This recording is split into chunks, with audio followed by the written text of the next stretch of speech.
Good morning, St. Andrews, and welcome to SAC Today. I'm Drew Hamilton. And I'm Danny Link.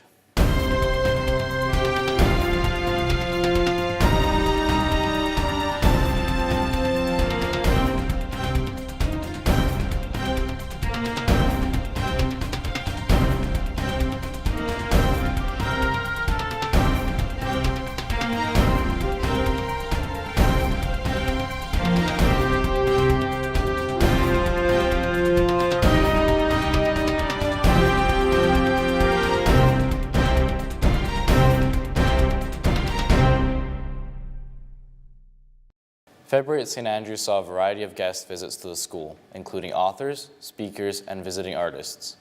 As part of the Middle School Arts Day, painter and old boy Chris Roberts plied his trade in the gallery. Dylan Cowell presents a summary of the event.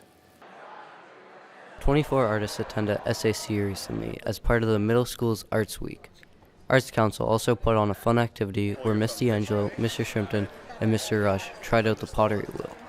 Chris Roberts, alumni and Toronto-based painter, helped out upper school arts classes and painted a picture of his daughter with a cool splatter technique. We were able to catch up with him and talk about his art. This is my real job. I've been painting professionally for 22 years. I don't work on portraits in my studio from day to day. I love these, and I'm building up a portfolio of them, and I'll have a show of these at some point. Generally, day in and day out, I'm working on landscapes in the studio. So I thought it would be fun to work on this here because the process itself is obviously, it's pretty exciting to watch. I know that it's a pretty unique process, and I thought that might be fun for the boys to see. And fun for me I haven't painted anybody in my family yet, so other than myself a bunch of times. So it would be fun to start a portrait of my daughter. Regardless of what your passions are in life, follow your passion. Things like money, they'll look after themselves if you're happy. If you're pursuing a goal that is making somebody else happy, chances are it will lead to problems at some point. So my recommendation is just don't be afraid to pursue your passion. For SAC Today, I'm Dylan Cowell. Next up, Steele Roden presents a story of the rise of the Varsity B Hockey Team. The Varsity B Hockey Team has done exceptionally well this year and have clinched first place heading into the playoffs.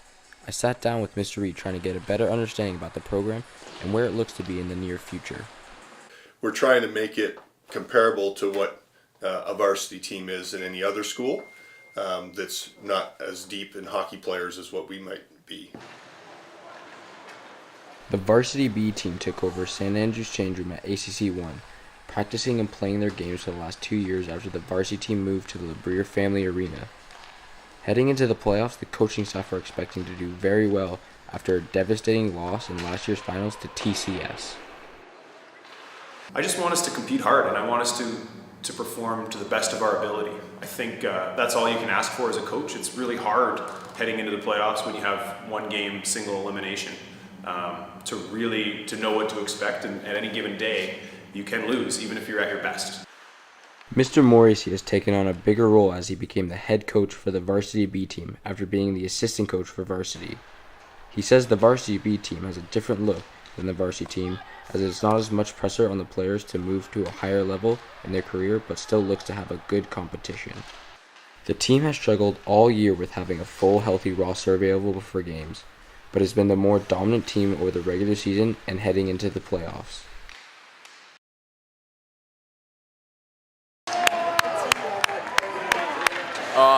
We just won 6-2 in the championship game.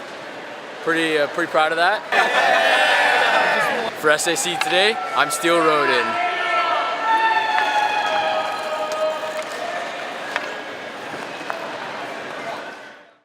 The Social Justice Committee helped organize a number of events for Black History Month.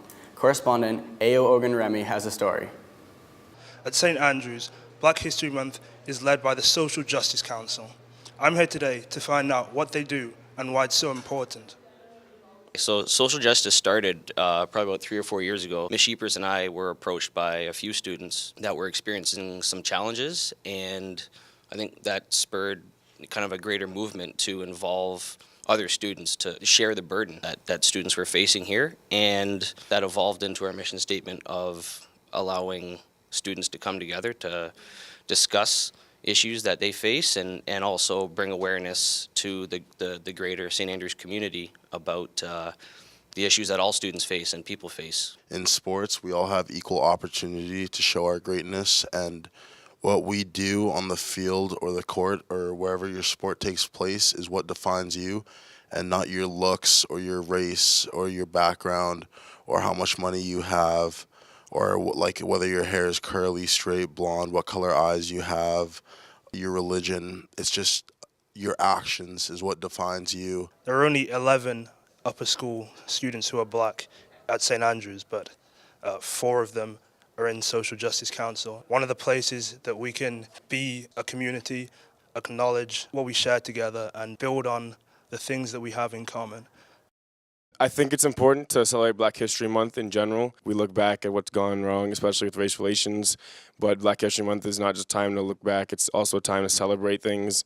So some of the events we did for Black History Month are we're showing a movie 42, the Jackie Robinson movie. We did a theme night in the dining hall, which was a cookout, soul food cookout.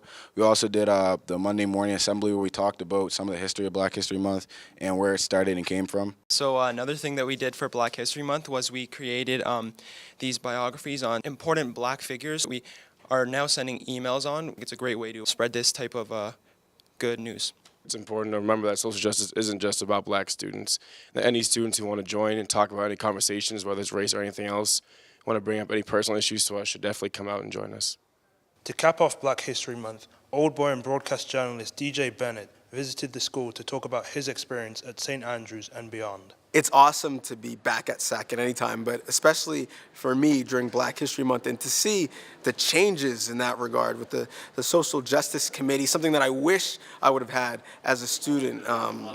So proud of those guys and really inspired that they're taking that initiative at such a young age. It took me a while to get to that point, but definitely my lessons here at SAC helped with that maturation process. And to me, I think that's just the spirit of Black History Month in general. It's not just telling stories about people of the past. It's sharing current day experiences and using those stories as touchstone points as to how we can always improve and be better and be more inclusive. So to share my little story with the students and to see what they're doing on a day-to-day basis was awesome for me to see.